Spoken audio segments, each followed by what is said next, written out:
ఏవండి, పాలు తీసుకొచ్చాను. ఏవండి, దేని గురించి ఆలోచిస్తున్నారు?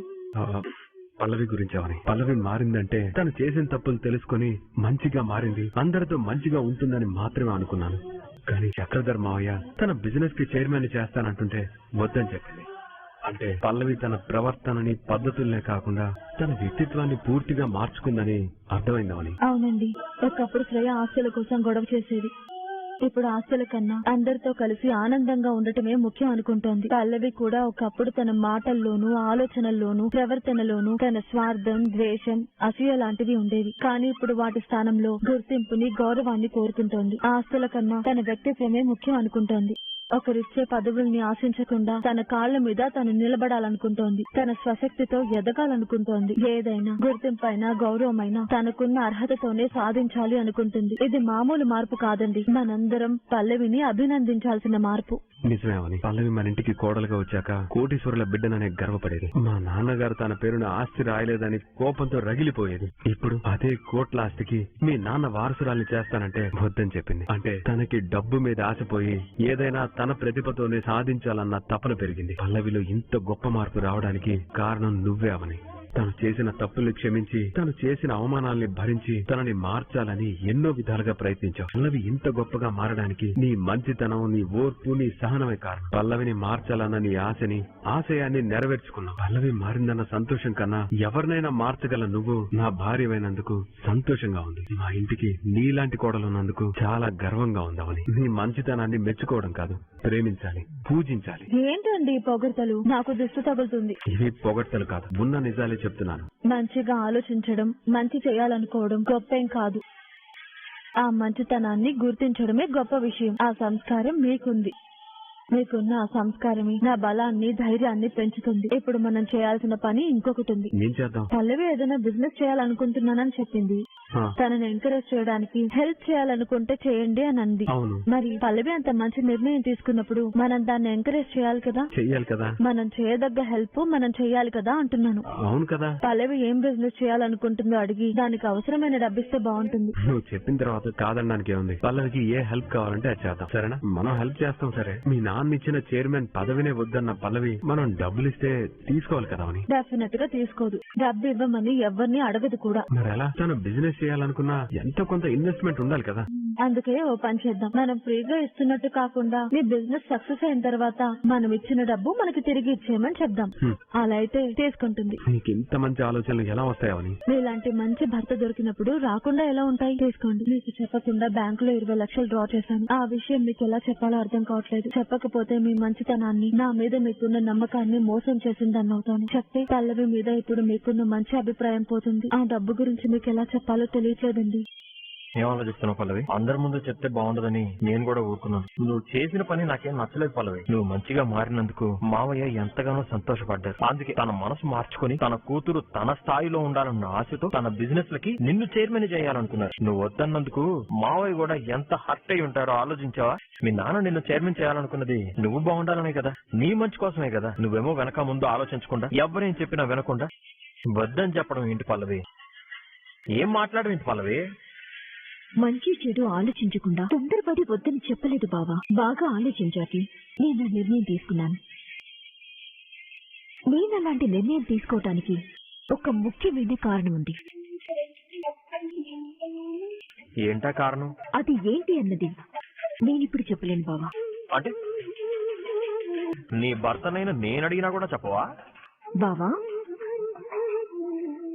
నేను ఒకప్పటిలా ఉండకుండా అందరూ కోరుకున్నట్టు మారినందుకు నీకు సంతోషంగా ఉందా లేదా?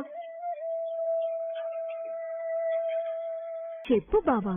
నాకే కాదు, ఇంట్లో అందరికీ సంతోషంగా ఉంది. అందుకే నేను అలాంటి నిర్ణయం తీసుకున్నాను. అవును బావా, నా పద్ధతి, ప్రవర్తన మార్చుకున్నందుకే మీరందరూ ఎంతగా సంతోషపడుతున్నారంటే, నా స్వశక్తితో నేను మంచి స్థాయిని, పేరుని సంపాదించుకుంటే మీరందరూ ఇంకా ఎక్కువ సంతోషిస్తారు బావా. మీకు అలాంటి సంతోషాన్ని ఇవ్వటం కోసమే మా డాడీ ఇస్తానన్న ఆ పదవిని వద్దు అన్నాను.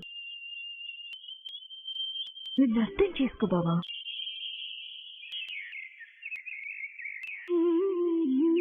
ఆరాధ్య, స్కూల్ కి టైం అవుతుంది. డ్రెస్ వేసుకున్నావా? రెడీ అయ్యావా లేదా? రెడీ అవుతున్నానమ్మా. ఈ రోజు వైట్ డ్రెస్ వేసుకోవాలి. అలాగే గుర్తుంది.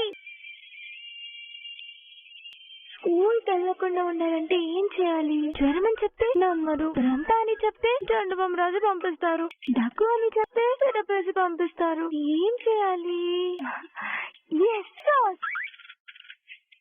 ఇదే బెస్ట్ ఐడియా.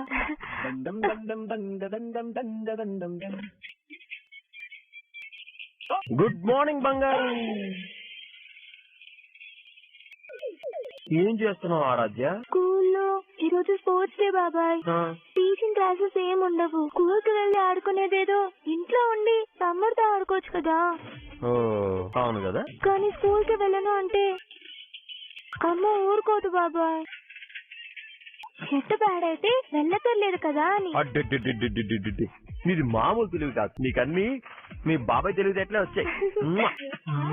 అదే సరిపోద్ది, ఇంకొంచెం రాయి. మొత్తం రాయి.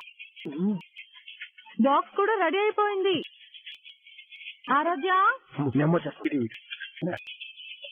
అదేంటి నువ్వు ఇంకా డ్రెస్ వేసుకోలేదా? మమ్మీ షర్ట్ పాడైపోయింది. షర్ట్ మీద ఏవో మరకలున్నాయి. అరే వైట్ షర్ట్ అంటే మల్లె పువ్వులా ఉండాలి. ఇలా మరకలు పడిన షర్ట్ వేసుకెళ్తే బాగుంటది ఆరాధ్య. అవును బాబాయ్. ఇలా అయిపోయిందేంటి? రాత్రి నేను ఐరన్ చేసేటప్పుడు బానే ఉంది. ఏవో ఎలుకలో బొద్దింకలో వెళ్ళిపోయి ఉంటాయి వదిన, అందుకే అలా అయి ఉంటుందేమో. వాటి వల్ల ఇలాంటి మరక ఎందుకు అవుతుంది కన్నయ్య? మరి షర్ట్ అంటే షర్ట్ మీద ఏమైనా ఒలికిందేమో అమ్మా. కరెక్టే కావచ్చు అంతే అయి ఉంటుంది. షర్ట్ మీద అసలు ఏం పడింది? మరి ఏమై ఉంటుంది? ఏమో అమ్మా, నాకు తెలీదు. నేను ఇప్పుడే చూశాను. మా పీటీ సార్ చాలా స్ట్రిక్ట్ అమ్మా.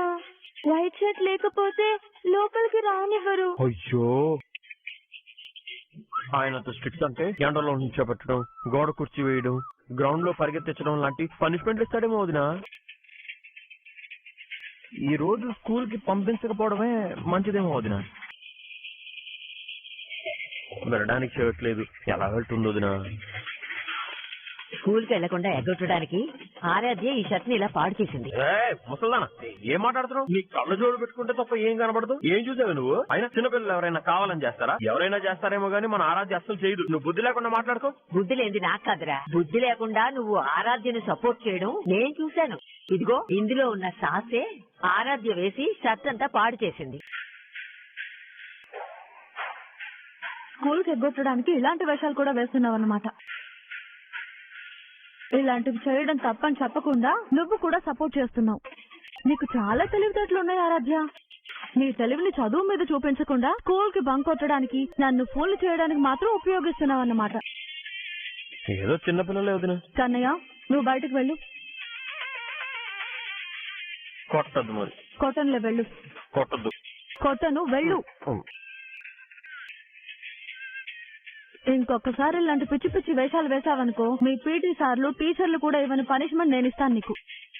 పాత షర్ట్ ఒకటి బీరువాలో ఉంది, అది వేసుకొని వెళ్ళు.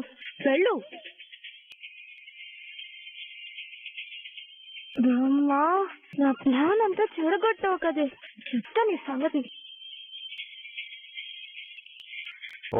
ముసలే, ఈ రోజు నీకు మామూలుగా ఉంటుంది, రెడీగా ఉంటుంది. పోరా చెప్తా. లేవండి, లేవండోయ్. డిస్టర్బ్ చేయకమని. ఇప్పటిదాకా నిద్రపోవడం ఏంటండి? లేవండి. ఏంటవని వేస్తానులే. మరి ఇంత బద్ధకం ఏంటి మీకు? లేవండి, లేవమన్నానా? లేవండి. కాసేపు పడుకోనివ్వంటావని. మీకు మెలకు వచ్చే వరకు లేవను అంటే ఎలా కుదురుతుంది? ఎందుకు కుదరదు? మిమ్మల్ని లేపడానికి, ఆరాధ్యాన్ని స్కూల్ కి పంపించడానికి నాకు పెద్ద యుద్ధమే చేయాల్సి వస్తుంది. ఏంటి? ఇలా ప్రశ్నలు అడిగే బదులు కొంచెం అర్థం చేసుకోవడానికి ప్రయత్నించవచ్చు కదా. ఉదయం కళ్ళు తెరిచిన దగ్గర నుంచి ఊపిరాడనంత పని ఉంటుంది నాకు. కొంచెం త్వరగా లేచి ఆరాధ్యని రెడీ చేయొచ్చు కదా. ఏమంటున్నావు? ఆరాధ్యకి స్కూల్ డ్రెస్ వేసి, జడలేసి, రిబ్బన్లు కట్టి, బొట్టు పెట్టి రెడీ చేయమని చెప్తున్నావా నాకు? అవును, చేస్తే అందులో తప్పే ఉంది. హలో మేడం, మీ ఆడవాళ్ళు చేయాల్సిన పనులు నన్ను చేయమని చెప్తున్నావా? హెల్ప్ చేయడానికి ఆడ మగ అనే తేడా ఏం ఉండదు సార్. ఆఫీస్ కి వెళ్లిన దగ్గర నుంచి బిజినెస్ పనులతో బుర్ర ఎంత హీట్ ఎక్కిపోతుందో తెలుసా? అది చాలదన్నట్టు మీ ఆడవాళ్ళు అది చెయ్యి ఇది చెయ్యి చెప్పడం ఒకటి. మళ్ళీ ఇంట్లో ఉన్న నీకేం తెలుసు నేనంతా హార్డ్ వర్క్ చేస్తున్నాను. బిజినెస్ డీల్ చేయడం అంటే కాఫీలు చేయడం, కిచెన్ లో అన్నం వండటం, పులుసుకి పోపు పెట్టడం అంత ఈజీ అనుకుంటున్నావా? ఆహా, మా ఆడవాళ్ళు చేసే పనులు మీకు అంత చీప్ గా కనిపిస్తున్నాయా? మగ మహారాజులం అంటూ మీసాలు తిప్పడం, తొడలు కొట్టడం, కాలర్లు ఎగరేయడం కాదు. ఒక్కరోజు మా ఆడవాళ్ళు చేసే పనులు చేసి చూపించండి, అప్పుడు మా కష్టం ఏంటో మీకు తెలుస్తుంది. ఈ అడిషనల్ పనులు చెప్తున్నావేంటి నాకు? చెయ్యాలి, చేసి తీరాలంతే, తప్పదు. సమాధానం చెప్పకుండా అలా చూస్తారేంటి? అర్థమైంది. ఏమర్థమైంది? ఇంట్లో అందరికీ అన్ని నువ్వే చేస్తావు, నీకు మాత్రం నేను సాయం చేయాలి, అంతేగా? అంతే. అంటే ఆర్డర్ పాస్ చేస్తున్నారా మేడం? అవును. దేశానికి రాజైనా ఇంట్లో మాత్రం భార్యకి భర్తే. భర్త అన్న తర్వాత భార్యకి అన్ని విషయాల్లో చేదోడు వాదోడుగా ఉండాల్సిందే, ఉండక తప్పదు. అర్థమైందా? స్ట్రిక్ట్ గా స్ట్రాంగ్ గా చెప్పిన తర్వాత అర్థం కాకుండా ఎలా ఉంటుంది డియర్? నన్ను కూల్ చేయడానికి ట్రై చేయకండి, నేను కోపంగా ఉన్నాను. అవని, మళ్ళీ కోపమా? అంటే మళ్ళీ కాకరకాయ ట్రీట్మెంటా? అమ్మో వద్దు. అవని, ఏం చేస్తున్నారు వదిన గారు? అక్షయ్, శ్రీకర్, కమల్ అందరూ ఆఫీసులకి వెళ్తారు కదా. ఆరాధ్య కూడా స్కూల్ కి వెళ్తుంది. అందరికీ లంచ్ బాక్సులు రెడీ చేస్తున్నాను. అయ్యో, మీరు ఇవన్నీ చేయడం ఏంటండి? అవన్నీ నేను ఉన్నాం కదా, మేం చేస్తాము. నేను మాత్రం ఖాళీగా కూర్చొని ఏం చేయాలి? వంట అనేది మన ఆడవాళ్ళకి అలవాటైన పని, రోజు చేసే పనే కదా. అయినా నేనేం పరాయి వాళ్ళ ఇంట్లో పని చేయడం లేదు, మన ఇంటి మన పని అనుకొని చేస్తున్నాను. దీంట్లో తప్పే ఉంది వదిన గారు. మీకేమైనా కాఫీ కావాలా? చేసిమంటారా? వద్దొదినా, అవన్నీ ఇచ్చింది. బాబుకి పాలు కాద్దామని వచ్చాను. బాబుకి పాలు పట్టమని శ్రేయాకి ఇచ్చొచ్చాను వదిన గారు. ఆ పని కూడా చేశారన్నమాట. ఈ రోజు నుంచి శ్రావణ మాసం మొదలైంది. చేయటానికి ఇంకా బోలెడు పనులున్నాయి. ఇంటి పనులు పూర్తయిపోయాక మనిద్దరం కలిపి చేద్దాం. సరే వదినా, ఈ లోపు నేను పూజ గది శుభ్రం చేస్తాను. శ్రేయ, బాబుకి పాలు పట్టావమ్మా? పట్టాను. వాళ్ళ నాన్నతో ఆడుకుంటున్నాడు. ఏం చేస్తున్నావు శ్రేయ? శ్రీకర్ ఆఫీస్కి వెళ్తాడు కదా, ఆయనకి లంచ్ బాక్స్ కట్టడానికి ప్రిపేర్ చేస్తున్నాను. నేను వంట చేసేసానమ్మా, ఇదిగో లంచ్ బాక్స్ కూడా కట్టేశాను, తీసుకెళ్ళు. మీరు శ్రీకర్ కోసం బాక్స్ ప్రిపేర్ చేశారా? అవునమ్మా. ఏంటమ్మా, ఏమైంది? నిన్న మొన్నటి వరకు నాకు అమ్మ లేదని దురదృష్టవంతురాలను అనుకునేదాన్ని. నా ఆలోచన విధానం మారిన తరువాత నన్ను తల్లిలా కాకుండా అమ్మలా ప్రేమగా చూసుకునే అమ్మని అక్క ఉందన్న విషయం నాకు అర్థమైంది. అమ్మ లాంటి అత్తయ్య గారు కూడా ఉన్నారు. మీరు కూడా మీ సొంత బిడ్డలా చూసుకుంటున్నారు. నేను ఇంత అదృష్టవంతురాల్ని అనుకోలేదమ్మా.